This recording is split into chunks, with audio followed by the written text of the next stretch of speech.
This is the Mobile Tech Podcast, brought to you by worldpodcasts.com. Now here's your host, Tank Girl, Miriam Joire. Hi, and welcome to the Mobile Tech Podcast. I'm your host, Miriam Joire, and today is Wednesday, June 6, 2018. I'm at Computex in Taipei, and my guest is Isa Rodriguez of GadgetMatch. Hi, Isa. Yes, hi, Miriam. It's great to be here. Awesome. So we are day 3, 2? No, isn't it 2? It's 2. It's 2. Two Because officially, yesterday, yes. because we had the press days, which was Yes. -1. Yes. And so it was kind of exciting. Like, we got a lot of new announcements. I want to kind of get your thoughts about what you saw, what you like, what you don't like. And of course, there's a few things, and feel free to add to the topics, any things. But I want to really start with, I think the biggest announcement for my audience, which is into phones, is going to be the ROG gaming phone from ASUS. Everyone's going crazy about that phone, to be honest. And I think it's about time that another brand gets in on the mobile gaming picture? Yeah. Because we have the Razer phone, of course. And that market is a really big market. If you think about it, anyone who owns a phone can now game. I know. I was speaking with this guy for was it a tech company, a tech gaming company that started in the Philippines. Yeah. And they are now in 4 Southeast Asian countries. They grew so quickly because they wanted to build up esports. And his point was, well, you know, your initial idea of esports is a bunch of guys on a computer. But these days, that is not the case. Yeah. You have everyone with a smartphone, and they're all willing to play games. And they all probably already do. So now, with the entry of the ROG phone, the ROG phone, like, I think it's always a good gauge if your timeline screams about the news. I have a couple of people just freaking out over the fact that, one, it's a mean-looking phone. Yeah. I mean, let's be honest. I like it. I think, honestly, you know, the Razer was kind of too... Dull? In some way nondescript. And I was saying dull. I was even more harsh. You're being nice. I'm being nice. But I feel like it has, what I liked about the ROG phone's design is that it has that angular kind of aggressive gaming phone design that will appeal to gamers. But at the same time, I feel it still looks like a phone you could carry and use every day. Definitely. And it doesn't look ugly, and people wouldn't be like, oh, you're one of those gamers. You know what I'm saying? Yes. So that's always been my thing with gaming laptops. Yeah, they're kind of ugly, right? They're kind of ugly because I would probably use one because it's powerful. If you think about it, like, they can have a bigger audience. Yeah. Exactly. Joshua uses a gaming laptop. But my thing is, even if I'd want to use one, if I'm not that type of gamer, I wouldn't. Because they're too big, they're too clunky.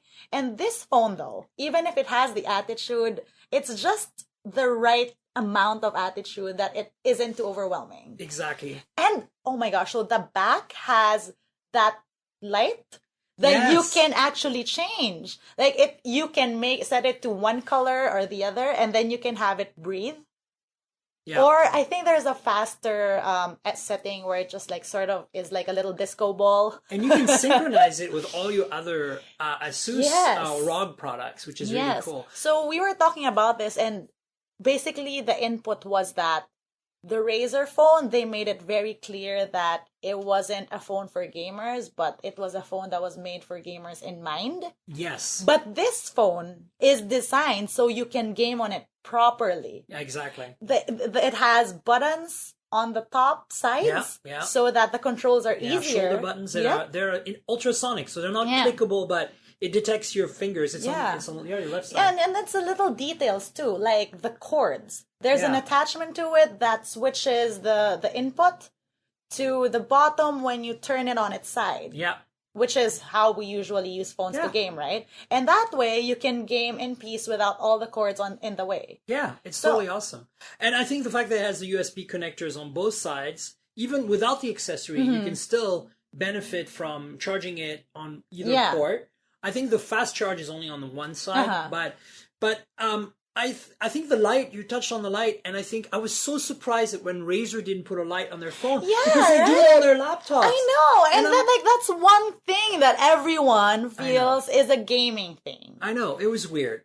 So I think design-wise, I think they nailed it. Design-wise? It's also not too big, right? You know, the Razer is really big. So this is my thing with all phones I review. You have small hands. I have small hands. Yeah. So if you give me a phone that doesn't fit my hands, at the end of the day, it's not going to be a very comfortable experience for me. Exactly. And this phone, I feel, just has everything in one package in terms of design. Yeah. Like, they totally nailed it. And I think dual speakers as well, just like the Razer. We don't know how good they are. I didn't really get a chance to listen to them. But the Razer has really good front speakers, right? But I think that they, you know, glass back, so it's sexy. It has a little cutout for the cooling system. It feels nice in hand. It's ergonomic. Definitely. It's not all square and kind of like aggressive, you know? But you know what?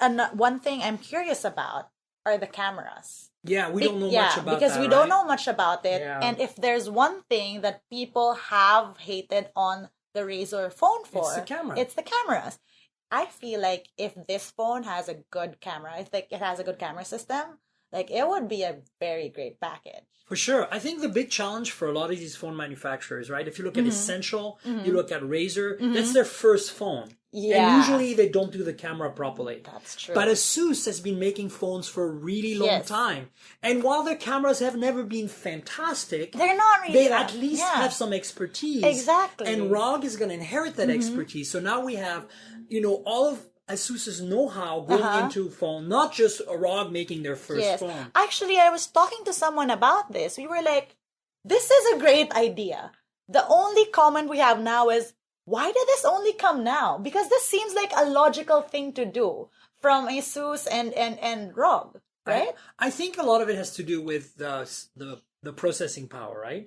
I think that the Snapdragon 835 last year was okay, but the 45 really pushes the GPU performance even higher. And I don't know if you noticed, but to me this is also super exciting, is that they worked with Qualcomm on the ROG phone to pick the best Snapdragons from the assembly line. Nice. They test them for performance and they bin them. They pick the highest rated, fastest chips from the assembly line. Not every chip is perfectly equal, right? I didn't know that. Yes. So not only is it a Snapdragon 845, but it's the best from the line. And the other thing that Razer didn't do that I think ROG did right was that little adapter that you were talking about that lets you plug the USB and the headphone on the bottom is also a fan. Yes. So this phone actually has a fan on its back without the attachment. Oh, it does as well? Yeah. I thought it was only a fan when you put the attachment. Sort of a little, there's a little grill. On the back. I think it's just a vent, but the actual... it's just a vent. Well, it's a mechanism that allows it to cool down. Your cooling is built into the phone, whereas in Razer you don't see any cooling, so there probably isn't as good thermal management. This has basically, you know, cooling without a fan built in, and then you can tack on that little thing, and there's a little spinny fan on it. I think another thing that I find interesting with this phone is the attention to accessories. Yes. Oh my God. That's very smart because they're going to make a lot of money, right? Because it comes with that attachment that's an actual fan, in addition to the vent that's already on the phone. And then they have, and my friends have freaked out about this, that Game Vice controller thing. I know. So Game Vice is apparently that company that came out with the idea of those two controllers. Yeah. And I think they have a thing with Nintendo, right? That's what I heard. Yeah, I think so. I mean, basically it's like in a way it's a lot like the Nintendo console, right? So you have these two things that snap on the side of the phone, but they're designed to be custom fitting to the phones. And, you basically got all the controls. And, of course, the ASUS phone has Wi-Fi AD, and so it's capable of doing WiGig video transmission to a base station that ASUS sells. So we actually tried this at the Qualcomm booth. And we were able to play around with the ROG phone, and I remember I was on my phone doing something else, and David and Joshua were shooting the phone, and I looked to my side, and I'm like, what are you guys doing? And they had a TV. And I was like, is that the game you were playing? They were like, and wirelessly. That easy, wirelessly. Yeah. And like, it blows my mind. I mean, to be able to play games, we used to need consoles. Exactly. And now you have this one phone that can basically do it all. So good design, good thermals, important for a gaming phone. Handpicked chip, also good, important for a gaming phone. Stereo speakers, front facing. But still a phone that does not looks like you could use it every day and be sexy, and even in the in the office, right, when you're working. And, the accessories, accessories, which is really great. And I think the accessories, there's also one that it's like a clamshell. Yeah, oh my gosh, that was so cool. Yeah. And you get a second screen. Yeah, as I was looking at it so how it looks is, yes, it looks like it's a clamshell with 2 screens. But what's great about it is you can't even tell which screen is the phone. Correct. Right? It looks pretty cool because at first I was asking why there were 2 phones. Like, why would you? Like, that doesn't make sense. There are 2 phones. You need 2 phones. And they're like, no. Like, one phone, one side is the screen and the other is the phone. Yeah. And it looks seamless. It looks well thought out. It's the same display, it turns out. Yeah. Oh, wow. Yeah, exactly the same. So we should talk about the display because we don't know much about the cameras, but we do know a lot about the display. 6 inches. Yes. So that's why we were talking about earlier how it actually fits in your hand okay because it's not too big. And it's 18:9, and it's 1080p AMOLED, so it makes it a bit more manageable to drive 1080p displays. But the thing that blew my mind is that it's 90 hertz, 1 millisecond response. Yeah. So for gaming, that's really, really good, right? Now, of course, Razer had an IPS panel, and they support like 120 hertz, but they don't have the 1 millisecond response time. So I think it's going to make a big difference for gamers.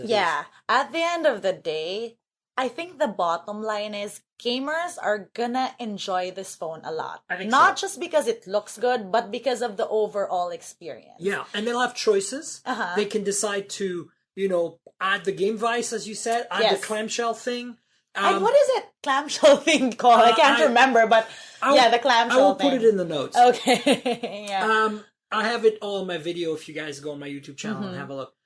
But basically, the other thing is there's a dock for PC, like for using it as a home PC. But you dock it in, it's got a fan in there, and it's got HDMI and SD card and a bunch of other stuff. This is actually something that's great too, because if you ask people who own the Switch, one of the great selling points they usually say is the fact that I can bring it around anywhere and I can dock it so I can play on whatever bigger TV I have at home. Exactly. But this does that, plus it's a phone, plus it looks really badass. Yes, and the nice thing is because ROG already has mice and keyboards and monitors and stuff, with the sync light, the light can sync with your phone. Oh my gosh. So it's an entire ecosystem. So ROG is actually really smart because ASUS basically is selling not just the phone and not just accessories for the phone, but now all the existing accessories for PC will work with the phone.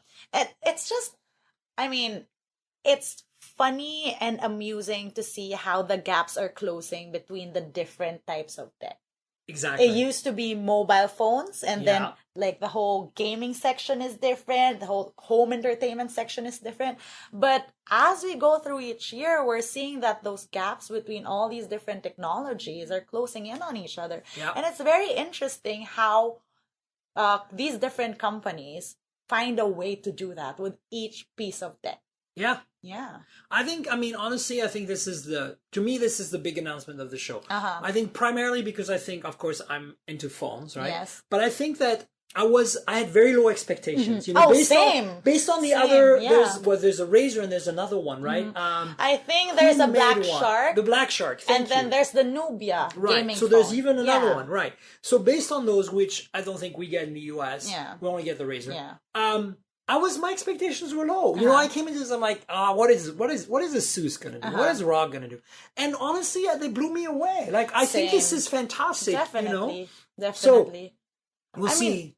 The thing is, I'm not even that big of a gamer. But I look at this phone and I'm like, that looks nice. I know. And that is the general consensus. Yeah. And if that is the reaction, they're doing a good job. I think they are. And, I think the only thing right now we don't really know about is the price. Yes. And the availability. They said it's going to be later this year, so I think probably Q3 in time for the holidays. Yeah, but that's the only thing, though. I feel like it will be expensive. Yeah. But at the end of the day, if your target are gamers, they are willing to pay for that experience, right? And we've seen that with laptops, right? Definitely. And so 8 gigs of RAM, 512 gigs of storage. We've talked a special Snapdragon. So I think I would say, even if it's $900 or $1,000, I don't think it's unreasonable. In terms of cameras, what we know is dual camera in the back. Yes, and that it's AR enabled. Because even if we haven't tried it out, it's said on the phone, on the back. That's right. That it's AR enabled. So it's a 12 megapixel main camera, and then there is an 8 megapixel wide angle camera. So that's what we were wondering about, because that's what we've been hearing too, but we're not really sure. So I think we'll find out soon, because not everything is final about that phone anyway. Definitely. The front camera is 8 megapixel as well. And I think the f-stop on the 12 megapixel, they told me was f/1.8, which is pretty competitive. So, I mean, it would be silly for them to make an expensive, nice phone like that and have really crappy cameras. So I'm hoping that they've actually put some energy and effort into making the cameras. And that they've learned from the Razer phone. Yeah. Because if there was one big complaint, it was the cameras. Absolutely. Yeah. But speaking of things that we got excited about in this show, one thing that I personally loved was the ZenBook Pro 15. Yes, with a trackpad. Yeah, so the ZenBook Pro 15 is a laptop with a really great 4K touchscreen display. Yep. So that display is color accurate to the point that Pantone has given like approval ratings. I didn't even know they did that. But they did. And I'm like, well, who else to talk about color than Pantone, right? Yeah. But the special thing about this laptop is that its trackpad is an LCD screen. Exactly. And that's amazing to me. I know a lot of people are like, what do you need like images on your trackpad for? I'm like, dude, I need images on everything. Like, if it can feel like a normal trackpad, and it does. Yeah. And you can put images on it, I say, why not? People buy, the MacBook with a touch bar. Yeah, exactly. And that's not even as useful. No. I mean, to be honest. Yeah. We both have Macs in front of us. I personally don't like the MacBook with a touch bar myself. I just got a MacBook a few months back, and I'm like, why would I get the one with a touch bar? Yeah, exactly. But this one, so you can press F6 on the laptop, and it gives you the different modes. Right. They call it a ScreenPad. There's a ScreenPad mode, which gives you certain shortcuts or tools, apps, based on the compatible app. So it depends on so if you put on YouTube, it could give you the scrubbing feature on the trackpad, or if you put in like, let's say Excel or Microsoft Word, which is also compatible to the trackpad, you have shortcuts on there. Yep. But then there's this, I forget what it's called, but like the extension mode. So it's basically like your second... Yeah, it becomes a second display for your... And they say that, to their credit, they said to me when I asked them about it, that they recommend you use that with a mouse. So like that way you can really use it to displays, because otherwise you're going to have problems, right? Because your trackpad doesn't really work when you get... So that's actually really interesting. They have basically normal mode where it's just a trackpad, and they have like the mode where it's used as a second display for custom apps, like basically, or extending the functionality on the main display, and it's not a trackpad at that point. And then there's the third one where it becomes a second screen. You can put anything on it from the main screen down. And then that one they recommend you use with a mouse, and you can flip between the modes. I think it's going to be really interesting to see how it ends up, in terms of user experience. Yes. Because I think we're so used to just touching our trackpads and not even looking. So we had a mini argument about this yesterday. We had a Facebook Live show, and I think they came from talking with you. Oh, God. So they came from talking with you at the Qualcomm thing. Yeah. And they they basically said that the conversation was whether or not people would actually use something like this. Although I'm taking it a step further, because I think you were talking about the Project Precog. Yeah, which is a bigger announcement. Basically, ASUS had just one more thing moment where they announced a laptop that was all screen. Yeah, exactly. So, I mean, ASUS just went, we have a laptop and the trackpad is an LCD. But then they went, but we have another one that's just all screen. Yeah. And then the funny part is, after that, I was at the Intel keynote, and Lenovo announced that they're doing one too. But they said that their laptop will be available at the end of this year. Right. Which is, I think, earlier. That might be earlier than the Project Precog. Right. But the conversation was, would you even want that laptop? Because some people were arguing that they like feeling their keyboard. Yeah. So I think, look, I have some thoughts about that, and I'm glad you brought it up, because I think part of me wants to say, remember when the iPhone came out and finally did touch properly? Yeah. Until the iPhone, we had smartphones with touch, but it was like a stylus, that was my point exactly. And it wasn't very good, and we didn't want it, and so we had hardware keyboards like BlackBerry. And then the iPhone showed that you can type on glass, and it's actually a viable thing. And here we are 10 years later, or 11 now, and it's actually real. We tap on glass and it's fine. That was exactly my point too. I'm like, you hate on it now, but at the end of the day, there's a learning curve, and you get used to it. Like right now, we have phones with notches. Yeah. A lot of people buy them, but everyone hated on it. Yeah. We have phones without audio jacks. We're still screaming, we want our audio jacks. But how many phones have you used without an audio jack, really? Yeah. Because it's come to the point where, yes, user input will matter, but technology progresses to a certain extent. And the first versions won't be as great, but you'll get there at a certain point.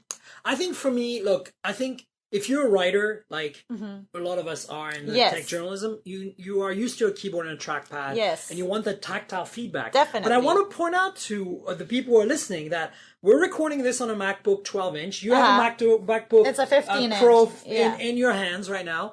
And both of them have trackpads that actually don't click. Yes. And when you tap on them, it feels like they click. Yes.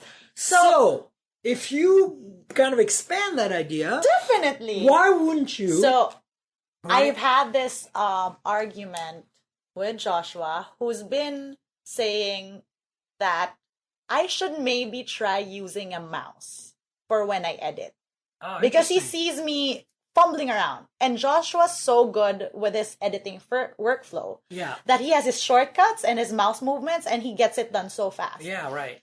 But I don't want to, because I like to be light. I personally, that's why I don't want to. I like to be light, one, and two, I have my gestures on my mouse. Right. And admittedly, maybe it's not the best workflow for video editing, but I feel like I cannot be bothered to plug in a mouse just every time I want to change my activity from writing to editing or whatever. It's your workflow. Everybody has their own. Well, we're just trying to help. So, yeah. And just in case you're wondering, listeners, we're talking about Joshua Vergara, a good friend that I've had on the podcast a few times now. And as an aside, he's just starting his own new thing. He used to be at Android Authority, and he's starting a new thing. So go check out. Yeah, it's youtube.com/Joshua Vergara. Thank you. So I think personally I'm very excited about Precog and the Yoga Book 2 because I think honestly for me adapting to glass I'll probably be able to do it fast. I feel like I would be too. If there's good haptic feedback. Yes. And if it is I don't know if the latency is not too high. Like basically the way Apple did the trackpad, if ASUS can do that or Lenovo can do that, I think I'll be okay. And personally, the option to be able to use that other half of my computer as a display with additional information. Like imagine these two, the wrist pad part, being able to show status on my Twitter feed or my Instagram. Gosh, wouldn't it be great to configure whatever you want on the screen? Or like the way I see it, if this does end up as a thing, like, you could even change the way programs work. Right. At the end of the day, we've even had tablets and apps with, that's, what do you call it? When they sort of tweak an app to fit a different module? There's like universal, like basically you write it once and it works on all devices. Or like, so you have some apps and they made it compatible to different devices. Right. Like for example, you have, let's say, an easier editing app and you can just drag and drop on your tablet. Yeah. Like if they find a way to put that into a laptop with two screens, think about what you can do. But I guess the main concern from that conversation was that these are heavy laptop users. Right. So of course they have specific concerns. Yeah. But for the everyday person who just use their laptop for word processing, for watching movies, for doing Netflix. I think they're going to love being able to watch YouTube on one half and have their, notification stream on the other half. Because I do that. I basically watch, I watch YouTube on my phone and I type away while I'm on my laptop. Absolutely, yeah. So I personally think that in 10 years, people think that laptops are disappearing are wrong. I think in 10 years, laptops like that with a hinge that are like be able to be in tent mode or two screens vertical side by side, or laptop mode where half of the screen is a keyboard and touchpad with good haptics is going to be the norm. Yeah. I think it's going to be the mainstream consumer laptop. I actually like that idea. And I think that like we have gaming laptops and like we have, video editing, heavy power user laptops for business, you've seen business laptops. Yeah. They're kind of weird, but they exist and they're very important to the business exactly. world. I think we're going to see a generation of laptops that are old school, that have a real keyboard and a real trackpad for people that prefer that. Exactly. But I think I wouldn't be surprised if the majority of laptops in the future are just two slabs of glass with touch and haptics, and you won't even have to worry about which way you're picking it up. I actually like that idea, to be honest. You put it down, and it knows that the part that's flat is the keyboard, and it switches automatically. You don't have to think which way is up. Exactly. And there's cameras on both sides. Think about the possibilities, though. I think it's going to be great. Same. I guess, again, it all boils down to how brands will execute. Yeah, and it's going to take a few generations to be good. Because the iPhone obviously was pretty good from the ground, from ground zero, from the beginning. But it got better. Yes. And Android was, didn't even have a keyboard on screen when it started. And now, Gboard I think is my favorite. And, other people like others. But the point is, there is an opportunity for this to develop, and we need to start somewhere, because I think right now we're stuck into what does a laptop look like. And that's the same thing with phones now. Yeah. Diba? Absolutely. Like if you think about it, I feel like one reason why we're so excited over the ROG phone is the fact that it looks different. Yeah. In the sea of notches, you have this cool looking phone that does so much great things. And there you go. Yeah, absolutely. I think that for me, what's got me really excited is that I have a struggle right now. Like, I like convertibles, but I like ones that have a hinge, like the yoga style or whatever, because I always feel like the tablet with the kind of like canvas keyboard, like a Surface, to me, the detachable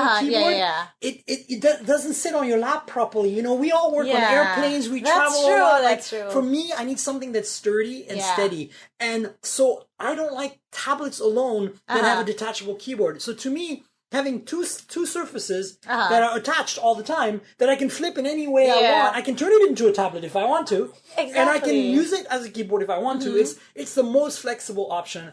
And I'm actually super excited about Project Precog. And I think that in the shorter term, the ZenBook Pro with the ScreenPad that we talked about, I think is kind of a step in that direction. And honestly, if you're like a heavy user, they have a Core i9 option. They have, like, for video editing, that thing is going to be really amazing, right? So that's also the great thing about the ZenBook Pro.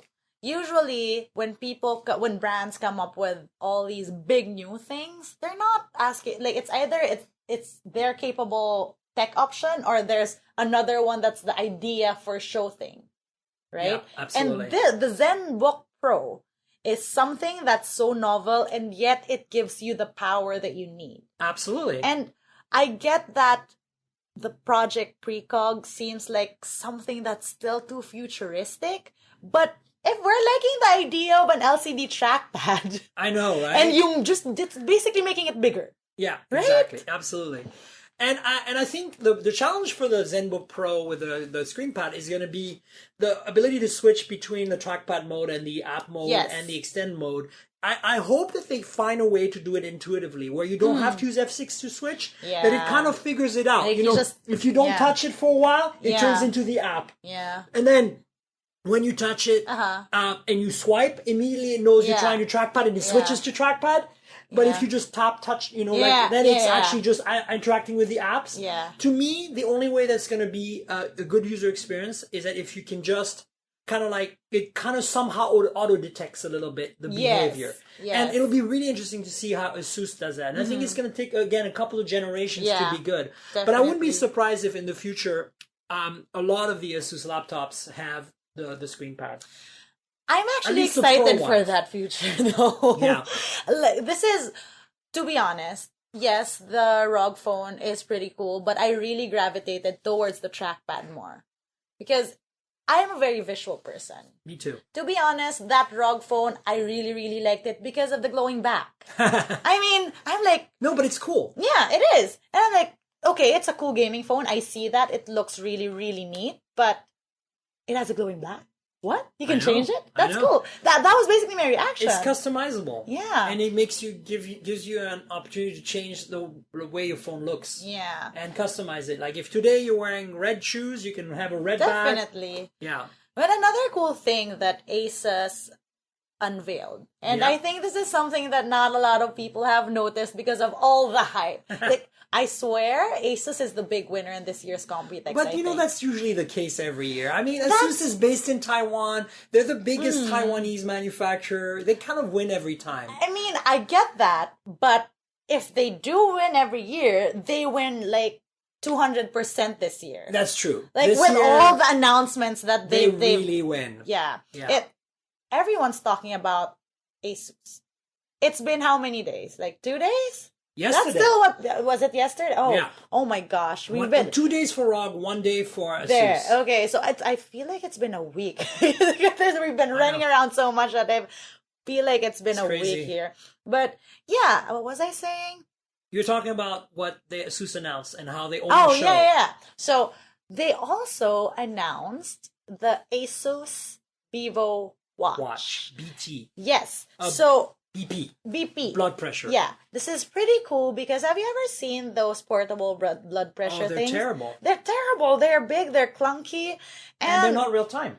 And if you think about it, traveling with it is just a pain. So you know what? I actually suffer from high blood pressure. Oh, well, I don't need to monitor it all the time. But I would love to sometimes have something on me that I could check just in case I'm a little stressed or something. Yeah. And I take medicine, so it's not a problem. So for me, this is exciting. I've been waiting for the moment when the first continuous monitoring device exists. I think it's going to change the game for all of us. And so what's great about it is it's not really the info that you get at one time, which will give you a whole picture of your health. It's over the day, during the day. It's throughout the day. It's throughout a month. It's the more data you have, the better.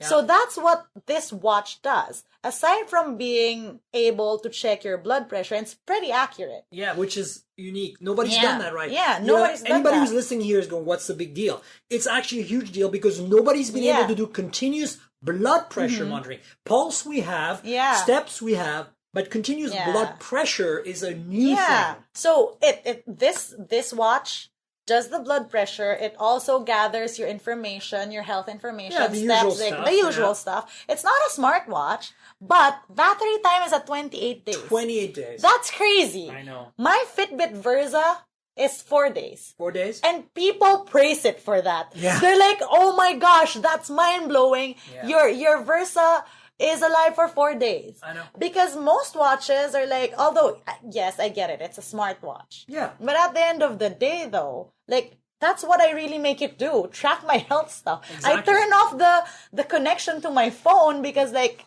sometimes I don't really need to get 2 notifications. Absolutely. But see, think about it. It's on your wrist every day. It gathers your data. It can take your blood pressure. The next time you go to a doctor, you can show them. Yeah, tap into it. Yeah. And you're there. And the thing is, it doesn't look bad too. Yeah, it's not bad. I mean, considering it has a big sensor in the front as well. I think this to me is a big deal because even though it's the first iteration, I think, I would be surprised if 2-3 years from now, every smartwatch, every health tracker has blood pressure monitoring. And it's just a standard feature. Yeah. And it also means that if ASUS was able to do it, in a year or so, Apple will do it, and it'll do it Definitely. better. But that's the thing with technology, and that's the thing with tech shows like Computex. Right. You sort of see the trends, and it's not so much what's going to be in the market right now. Yeah. But it's the direction that companies are going. Exactly. And you get excited for it. I mean, sure, there are some people who don't like Project Precog, or there are some people who are wondering why they're building watches with blood pressure sensors.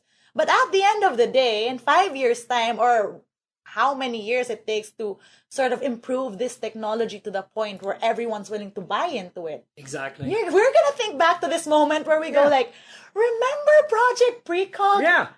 And now, like, everyone typing away in cafes with, like, their dual screen. We now say, remember when the iPhone came out? And everybody has one, and it's totally normal. Or, exactly. Remember when the first Ultrabook or the first MacBook Air came out? And everybody was, like, insane, right? Right. And I think that's normal now. We don't think about it. And see, it's so funny. There was this random conversation with a friend when we realized that we live in a very unique time, because in our lifetime we saw such a quick change in technology, and this, like, our grandfathers or great grandfathers, they weren't able to see that. No. Like, for their lifetime they had those old school phones where you, like, crank it around. That's true, yeah. Right? I grew up with pay phones where you had to put in the coins. Me too. And then there were phone cards, which were at some point a big deal. And then my dad used to have these phones that had texting, but no one ever texted. So it was just free to everyone, right? Oh, wow. And the SIM cards were built in. There were no SIM cards. I remember that, yeah. And then we came up with the feature phones. But, like, do you see how many changes we've seen? So it doesn't really surprise me that in my lifetime, this switch happens. Yeah, absolutely. I've learned to keep an open mind. Because, again, I feel like the biggest example is the notch. Let's talk about the notch. Oh, my gosh. I still hate it. Well, me too. I mean, look, I actually don't really... I mean, I did originally, and now I hate it less. I think the reason I hated it the most originally is because I bought an iPhone X, and you can't turn it off. There you go. I was going to say. The moment I got a P20 Pro, which was the first phone I had with a notch where I could turn it off. I was like, okay, I can live with it now. Exactly. And then, once I knew I could turn it off, I didn't turn it off. That's the funny part. Okay. Is that I was okay with it now because I can turn it off if I want to.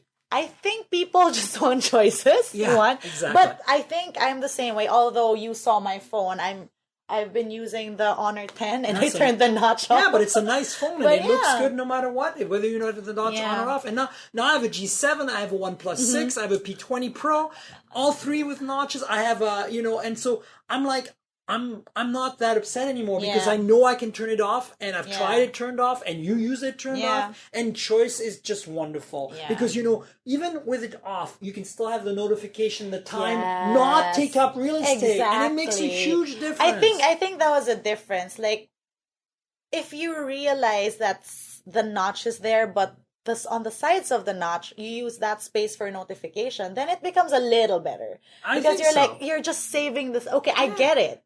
But, like, the idea of the notch annoys me still. Well, because it's an interim thing. In a year or two, we won't have that anymore. So we call the notch the bangs of the phone. It's like it's it's getting a bad haircut. Eventually, it'll grow out. Yeah. Or people get used to your new weird look. So there's that. I think what bothers me more right now about the phones that are with the notch, that are Android phones, is that none of them are seamless at the bottom. Like, the iPhone has no chin, but all of the Android phones with a notch have sometimes a tiny chin, and sometimes, like the P20, a big chin because of the fingerprint reader. And I don't get it. Why do they put it there, right? It's like it's a half-ass. It's like, why'd you have to put the notch there in the first place if it's not going to be bezel-less? Exactly. You know what I'm saying? Yeah. So, although there are new phones that are coming out without what do you call this? Bezel, supposedly. But I don't know if you saw, as an aside, I'll put this in the show notes, the Lenovo Z5 was just announced, and they totally cheated on us. So everyone feels betrayed. I know. At this point. I saw a tweet which said, I hope you're happy, Lenovo. I hope that buzz did something for you, because now you've totally lost our trust. Exactly. It's ridiculous. And, I don't see why they tease something and then just... It doesn't make sense in my head, to be honest. I don't know what to say. The bottom line is the Z5 is a nice looking phone. It has a notch and it has a tiny chin. Why didn't they were honest about it? For $200, it actually looks like a really nice phone. Exactly. And yet they completely blew it by just being jerks. I just honestly feel lied to, and I don't like that. It's terrible. I could have considered looking at that phone, but now when I see it, I feel like this is the phone They that I got lied to about. Yeah, they lied. And that doesn't sit well with me. I want to go back on something you talked about, on something you mentioned earlier, which is we were talking about, laptops and ZenBooks. And I actually have a ZenBook S. Oh, so I was going to ask you about this because I've been meaning to run to the ASUS booth to take photos of the different colors. If you want. No, I wanted the red one. No, I don't have the red one. Mine is the blue one. I saw your unboxing. Yeah. I am very big on color. The red one is amazing. So apparently they came up with a lot of prototypes of what type of red they wanted to make this ZenBook in. I didn't know that. And they picked out this red because they were like, this is the just right red. And I've seen it in photos. I haven't seen the red one in real life. And this is my thing. We're at the point where we're making laptops with 2 slabs of glasses. Basically. We're at the point where we're making phones that are so badass, they look the part. Exactly. Why can't I have devices in colors I want? I know. I mean, to be honest. I'll tell you why. In my opinion, this is more of a US-centric view. So, you're based in the Philippines. I feel that the Americans, at least, and maybe the Europeans, they like the idea of color, but when they have to buy and put money on it, they're very conservative, and they buy beige or gray. Yeah, because it matches everything, because they don't want to be offensive. And I think more people need to commit. And what I love about Asia is that you can buy phones in red and phones in blue and phones in these bright colors. Yeah, so there's this one thing I love that's happening in the consumer tech arena. Yeah. All these phones with colors, with gradients, with different back designs. Like, have you seen the Oppo F7 Diamond? Photos, but I didn't see it. I didn't bring it. I had one, but I didn't bring it. But yeah, point is, I think that it's right for companies to realize that smartphones are not merely devices that we use out of necessity anymore. Exactly. Smartphones have become a fashion statement. Yeah. They've basically become an extension of self. Exactly. Because there are some people who buy, let's say, the OnePlus. Yeah. It's because it's in their personality to have a practical powerhouse that they are. Affordable. Yeah, exactly. Yeah. People who buy the iPhone, at a certain extent, are buying into the lifestyle that Apple offers. Yeah.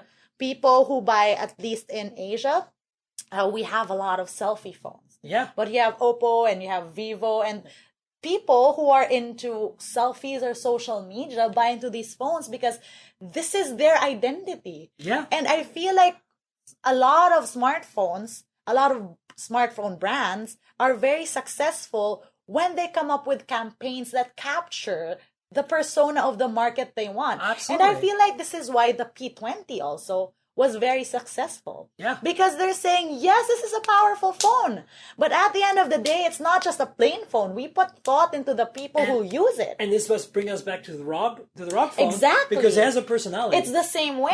Yeah, absolutely. I mean, of course, it's not pink or whatever. No, but again, that's not the personality. And it doesn't care because it is that phone for that type of person. I agree. And coming back to that, these feelings also extend to laptops. Right. I mean, they can see this, of course, but I'm on a MacBook and it has a pink case on it's it. Beautiful, actually. Because I want it to be mine. Exactly. What makes it mine is how I embellish my things. And if a company can do that for me, why not? Which is why I've been, like, you saw me with the Honor. I picked this up because I love the color. But prior to this, I was on the pink P20. Right. Because the I'm pink like, one is nice. Dude, it's pink. I saw your photos. Yeah. It was so good. Right. Thank you. Yeah. It was so hard to photograph, but I remember. I mean, your photos look like catalog layouts. They're so good. That was a product of us running around a whole afternoon chasing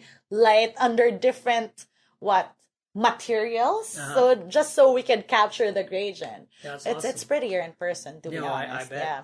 But yeah. So I mean, the reason I brought up the ZenBook S is because they launched it here, and they actually somehow gave me a review in it before everyone else. No, I know. So we were like, "Where's the ZenBook Pro?" And then I think it was Shai said, "Oh, Miriam has a video on it." Yeah. And that's why I saw it. So let me tell you the story, everyone. So I want to, first of all, say, full disclosure, ASUS is a company who sponsored me and brought me to Computex. So in the process of that, they said, hey, I said to them, hey, I would love to have an ASUS branded laptop to use at the show, right? You give you some love, right? Definitely. And they said, okay. And I said, great. And they said, we'll send you one. And then I get this in the mail. Oh my god! And I'm like, what is this? I've never seen this. And I don't know much about ASUS's laptop line because I'm a MacBook user primarily. So I was like, I researched the number and I couldn't find anything about it. So I emailed them back and I'm like, what's going on with this laptop? And they're like, oh, we're going to announce it at Computex. I'm like, you didn't even give me an embargo yet. And I was like, thankfully, I did not post anything about it, right? So I made a video that I recorded and put on YouTube, like private for later, right? And I took some photos, which I published when the embargo. And then finally, that's nice too. Finally, they gave me the embargo and everything. But it was. That's so funny. You know, it's how it works sometimes. So honestly, it's light. It's thin, and it's military grade. Yeah, it's pretty small and pretty strong. Like that hinge, that lifts the keyboard, the ergo lift. It lets the airflow underneath, so it cools down the computer. And it makes it more comfortable. Yeah, it gives you a little bit of ergonomics. Yeah, and at first I was a little concerned that it might be a fragile design, but if you look inside, it looks the same design as like a MacBook or any other hinge. So the hinge is not going to be less strong. So even if it looks a little different, some people don't like the look, but honestly, it feels good on your lap, which is important. So, that's a thing because I have my case that has these tiny bumps just so it's not on its back completely because I've had laptops like sort of die on me because I use my laptops in bed. Oh, yeah. And if it's like completely flat, it just sort of blocks the whole back of the laptop. Totally, yeah. And it's bad for them. That's me, And they slow down and it's terrible. But so this laptop supposedly comes in like really pretty colors. So there's a blue with gold accent, which is the one I have. It's almost a black. It looks like a black. In most light, it looks like a black. Sleek. If you go outside, though, it looks blue. And then the red one is what I'm The red one is amazing. It comes in a black, I think, as well, obviously. Yeah. And look, not only did they send me this thing, they sent me the best one. 4K display, Core i7, 16 gigs of RAM, 512 gig SSD. This thing is a screamer. It is so fast. And battery life is the only thing I don't have enough data to tell you. It seems okay, but I don't know if it's as good as I'd like it to be. But for the weight, the size, the thinness, and the performance, like I barely hear the fan. And it's like, considering sometimes I do video editing and stuff, that's pretty impressive. So, I'm not saying this because of, ASUS bringing me Computex. Well, I don't have any horses in this race. Well, they didn't bring me to Computex, and I wanted to run and see the red one. It's a good laptop, I think. I think it's the designs. It will be very polarizing. I think some people are not going to like the ergolift design, and some people will. To be honest, though, I feel like that's nitpicking. Yeah, it's such a tiny thing. When you're typing on it, it's not like you'll see. When it's in front of you, you don't even notice. And then it's only when you look at it from the side, you're like, oh, this is different. And like, no one's gonna peek at your laptop and go like, what is that weird thing on the back? Dude! But the funny thing is that I ended up having to not show it for the first few days. That's true though, because you can't just walk around. So because of the embargo, obviously. But yeah, I was very, having been a tech journalist for a long time, I was very, when I got this and I was like, I don't see any information online. Let me check with them, right? And that's good. They were like, is something real? I'm like, wow, really? And I think I might be the only journalist in the whole world that got one. I haven't seen anyone else. And I feel very grateful. And honestly, it's been a great laptop. I'm going to continue using it for a while. And I'll probably do a review on my YouTube channel. But right now, you can go check out the unboxing. I'll have it in the show notes. You can see what it looks like. And I didn't bring the AC adapter or anything with me because it's nice. It's USB Type-C, so I can use the same laptop charger as my Mac and everything. USB Type-C is growing on me. I have to be honest, the dongle life wasn't something I was pretty happy about. Right? But now it's fine. Yeah. And now I like being able to charge everything in one go. I agree. It's another one of those things that grows on you. Exactly. It's technology. You were at the ROG press conference, right? No, I wasn't at the ROG press conference. One of the I'm not a gaming PC person, but the thing that was really funny about the ROG press conference is, other than the ROG Phone, which was awesome, was that they actually showed cooling fans and power supplies with built-in OLED screens. What? So yeah, you put the cooling fan on your CPU, and it shows you on a tiny little screen what the temperature and all that other stuff is. Okay. It's kind of crazy. See, you know what? I'm also not that much of a gamer, but the one thing that I've always loved about gaming laptops, and obviously why I was so excited about the ROG Phone, which I said earlier, was the light. Like, it's always all these pretty lights. I'm like, why can't a normal laptop have that? I totally go for that. I agree. And actually, I think there's a market for not so masculine, not so gaming looking, but it still has the cool lights. Yeah. Somebody want to make a laptop like that for us? Or we'll a take phone it. like that for us? Yeah, definitely. Yeah. But see, another thing is also, at this day and age, there are a lot of women gamers. Exactly. And I mean, I really like the lineup for gaming laptops that we have right now. They're just not so good for ladies. I agree. I mean, they're too masculine looking. And not even that, they're too big and too heavy. Yeah. So we used to have we had this girl on our team who used to carry around a Predator. Yeah. And it was half her size. Half of the time I was scared that she'd tip over because it was such a big thing. Yeah, it is. And she had the Predator backpack, and when she wore it, it was her size. Wow. Like, if she just folded over, you could put her in the bag. I'm like, this is crazy. That's insane. Yeah. So something more sleek, probably. Yeah. It doesn't have to look less badass. Bring us the sleek gaming laptops and the sleek, in general, colorful laptops. But I think that's also the thing with the ROG Phone. So I think Razer was just too bland. Yeah. People can say it's sleek, they didn't but have it's just much bland. imagination, you know? But the ROG Phone it's sleek, and it also looks good. Yeah. So there's the difference, I think. So what else did we see at Computex? What else did you find so far? I mean, we were still on day 2. There's 3 more days, I think? 4 more days? Yeah, there are a lot more days. What else caught your eye? Well, I went to the Qualcomm press conference. Oh, let's talk about the 850. That's super important. So, okay. Oh my God, we almost forgot. Jesus. Okay. Tell the audience about the 850. So basically, Qualcomm has just released the 850 chip that is not going into your smartphone. Correct. They're going into laptops and two-in-ones. Yeah, I think if I'm not mistaken. So a lot of people are confused about this. This is not a mobile chip. Yes. This is a tablet laptop, what they call always connected PC chip. Yes. So it's designed to run Windows 10, optimized for that. Yes. Not going to be in any smartphone. Yes. It's not replacing the 845. The 845 is still the king of the hill for smartphones. Bear with us. I know it can get pretty confusing with these processors.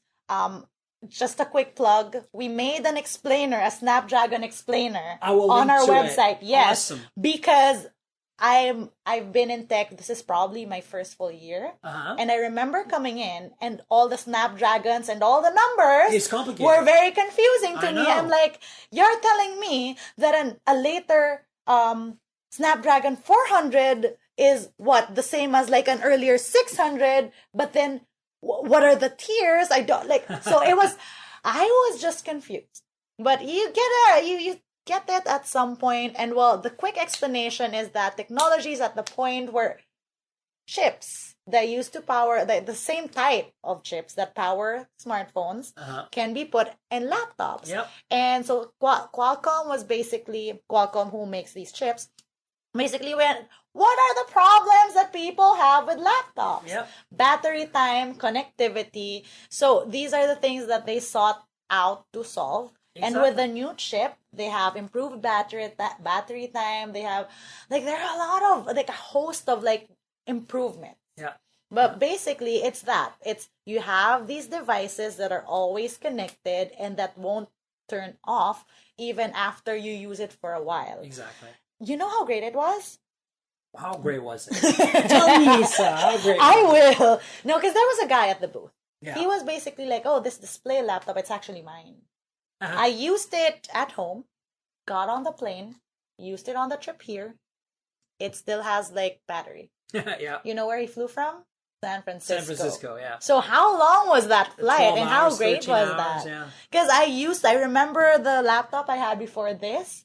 It was an old 2009 MacBook, which I switched to an SSD, and like it worked well enough. Yeah, well enough. But the problem I had was like battery time was like an hour at some point. Yeah. But like, can you imagine just being able to type for like I know. A few it's days? Amazing. I think it's going to change the way we do mobile computing. I just want to explain a little bit to the listeners that last year at Computex, like a year ago, Qualcomm announced a partnership with Microsoft that they were going to make an 835 version. Like, they're going to make PCs that can run 835 can run Windows 10, right? So basically, we saw a few PCs come out with them. ASUS made one, and then Lenovo made one, and HP made one, I think. I think And so, but the thing about the 835 was it was just like, let's see if we can do this. Yeah. And run Windows 10 properly. Yeah. And it worked. And I tested it. I did a video for Mobile Geeks last year. Check it out. But it wasn't perfect. Yeah. So a lot of what they were trying to achieve last year is really being possible perfectly fine with the 850 this year. And so the devices are not here at Computex. They're going to be out in the fall and the winter. Yeah. And we're going to see, I think, some very slim, very light, very slick, sexy laptops and tablets and 2-in-1s that are going to run Windows 10 really well and are going to have, as you said, super insane battery life and one gigabit LTE, right? So 1.2 gigabit, I believe it supports.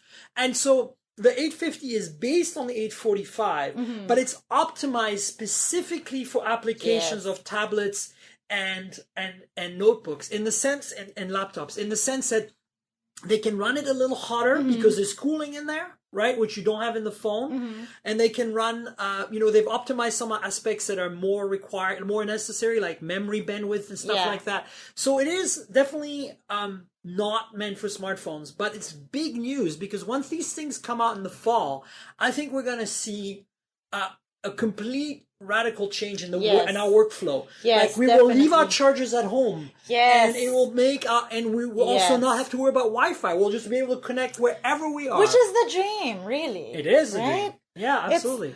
I was telling, who was it? I think it was David Amel of AA, that, well, this is the lifestyle. I mean, I personally am okay with longer flights and longer layovers so long as I find a socket. Correct. Because if I'm able to work, then you're good. Then I'm good. Like, that is not time wasted. And now you won't need a socket. Exactly. For an entire trans-Pacific flight. Exactly. That's amazing to me. That blew my mind. But there's also, they were saying that within the year or next year, there'd be 5G enabled devices. Yeah, so that's the next logical step, right? 5G is a big thing. This is not going to happen the 850, but we'll see it probably maybe the first chips, I think, in the next 2 years at least. I mean, everybody's talking about it. Intel's talking about it too. So, I mean, I think 5G is going to change everything because latency and bandwidth are going to be radically improved over 4G. So I hope so. I think it's going to make a big, big difference. And, I think they showed some stuff here in Taipei for Computex. I think last year, trying to remember, somebody showed some 5G this year for sure. I remember. Was it Intel? I can't remember for last year, but the last time I was at an event where they were also talking about 5G was actually MWC. Huawei was talking about 5G. So all the big companies really are going that direction. Oh, for sure. So Verizon is rolling out 5G in the US right now for home internet. Like not mobile. So if you don't have cable in your area or something, they can serve you as 5G. Nice. And of course, it's only just starting to roll out in very limited markets. But it's coming. It's there. It's happening. So we're getting there very, very quickly. It's a crazy life we live in. Oh my gosh. Think about it. Once upon a time, your phone, and this is the best way I could explain even to non-tech people about how quickly technology has moved. Yeah. Once upon a time, your smartphone cameras, they were VGA. I know, right? Like you're looking at triple camera setups right now, 40 megapixels. That's the most that I've seen on a phone. Absolutely. And like there was a time when like 3 megapixels was a big deal.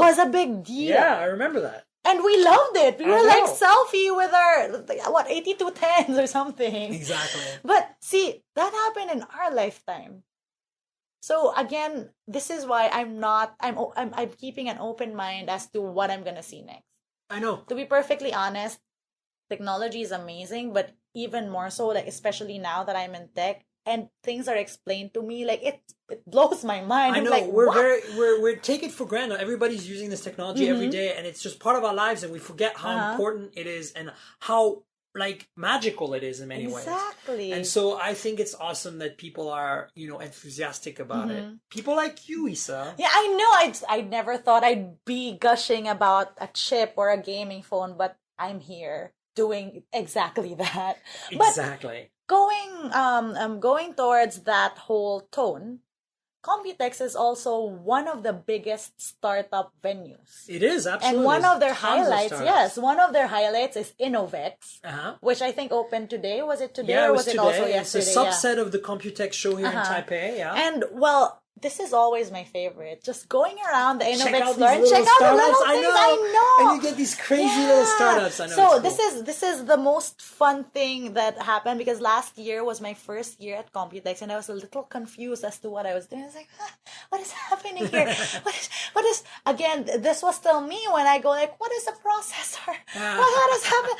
So I walk into the startup space, right? And I see this guy holding his finger up to his ear. I'm like, what is he doing? Oh, yeah. And so I learned about this startup company that isn't such a small startup company anymore. Not anymore. They're the Ori rings. Ori ring. Basically, you wear this ring and it turns your finger into a speaker. A speaker, yeah. It uses bone conduction and you can create calls, make calls on it, and it's just pretty cool. To be honest, I remember walking into it and the guy making me try it, and I did not believe it would work. It's like magic, right? Yeah, I did not believe it. I know. And so I did. We wrote about them. I think we made a video. We did another follow-up from last year. And I just saw the guy earlier, the dude from Ori. And it was so nice seeing the company, like seeing them thriving. Do good. Yeah. He was like, you know what? We're at version 2 now. And like, we're okay and we're doing well. Like, there's funding. So the thing is, this guy basically started this company because I think they had a relative that was hearing impaired. Right. And like, you see, at the very core of it, each of these startups, they're born because of an idea. Exactly. It's just a small idea and then they turn it into something bigger. And it's beautiful to see that grow. Yeah. Because sometimes it's so easy, especially with us, it's so easy to be jaded. Oh it's so easy to be like, what is that phone? What were they thinking? Because these are big brands. They're not personal anymore. Yeah. But at the core of each brand or at the core of each startup, there's that. And it's easier to humanize, I guess, because you see the struggles. And I think it should be noted that Computex tries to be that. At the Taitra opening the other day, I forget who it was. I'm so bad with names. But they were basically saying on stage that 3 years ago, there was a shift in Computex. And now, like, they'd want to provide a venue for these startups to find what they call partners. Of course. It's not even investors. It's not even like, it's partners. It's very important. Like, they say that, all these ideas are great and all, but without the right resources, without the proper backing, they're just that.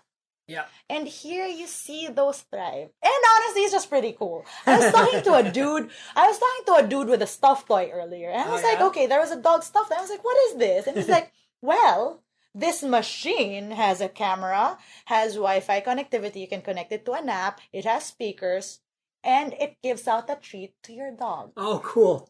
We saw that. We saw people from travel apps. We saw people with portable air purifiers. Wow. Like, these are so random, and you won't see them everywhere. And that's what I love. It's so, like the startup alley or whatever you want to call it, Innovex, is really what's cool about it is you never know what you're going to expect. Exactly. So it's a lot of fun. I mean, last year I remember finding emoji power banks and like cat-shaped speakers, and I'm just like, I want all of those. I mean, the thing about Computex is that there's all kinds of crazy stuff. Like there's an entire area that's just routers, and you feel like you're surrounded by spiders with all the little antennas. You're like, what's going on here? It's so funny. But I guess what always inspires me is what it symbolizes, really. Yeah. Isn't it? It symbolizes how technology moves forward. And I always find it funny that you have like big announcements like ASUS and everything, which are great and all, but side by side with it, you see all these small people that maybe one day will be as big as ASUS. Exactly. And I find that inspiring. Well, on that note, we should wrap it up. I want you to introduce yourself in more detail. Tell people where they can find you online. All right. So you can find me on GadgetMatch. That's GadgetMatch.com. We're also on YouTube, GadgetMatch, Twitter, Instagram. I also have a little project, a more lifestyle arm of GadgetMatch. That's Her Gadget Match. You can like our page on Facebook. That's facebook.com/HerGadgetMatch. Or visit our microsite. That's HerGadgetMatch.com. Awesome. Well, there you go. You heard it here. You guys know where to find me, of course. But before I tell you, I need to thank our other sponsor. As I said, ASUS has helped me get here today. But our main sponsor is Audible.com. Ooh. And Audible is pretty awesome. So if you like audiobooks or you're stuck on an airplane for 12 hours. And you don't have the always on, always connected laptop. Exactly. Or you have a commute every day and you want to enjoy listening to books instead of reading them because maybe it tires your eyes or you want to go to sleep without having to look at something. Audible.com is your place to go. And so the link you should follow will be in the show notes. It's audibletrial.com/mobiletech. That's audibletrial.com/mobiletech. Please click on the link to support the podcast, and you can also join Audible that way. Thanks for their support, and thanks for you supporting the podcast by clicking through. You know where to find me. I'm at Tankgirl on Twitter. That's TNKGRL. Like the comic book character without the vowels. Instagram is the same handle. My YouTube channel is youtube.com/Miriam Jouar. My full name spelled out, Miriam with a Y. You'll find a lot of videos there that kind of help along with the podcast, that tell you the devices I'm playing with and shows you them so you can have some images to go with your listening, and check it out. And please don't forget to subscribe to the podcast, mobiletechpodcast.com. Go there, get the RSS feed. We're on, Pocket Cast, iTunes, Overcast, everywhere. And subscribe to the YouTube channel, all that good stuff. Isa, thanks for being on. No problem. Anytime. Awesome. This was really, really fun. It's a lot of fun, right? Yeah. All right. We will see you very soon. Cheers, everybody. Bye. This has been the Mobile Tech Podcast with Tank Girl, proudly presented by worldpodcasts.com. You can visit us online at mobiletechpodcast.com.